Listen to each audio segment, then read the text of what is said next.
Good morning, everyone.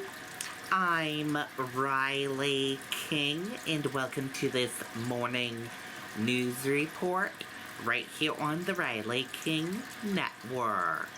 Let's begin right now. Deerfield fire sparked by lightning, officials say. Fire crews in Deerfield are investigating a fire that they believe was sparked by lightning. Around 12 towns responded to the building around 6 p.m. Tuesday.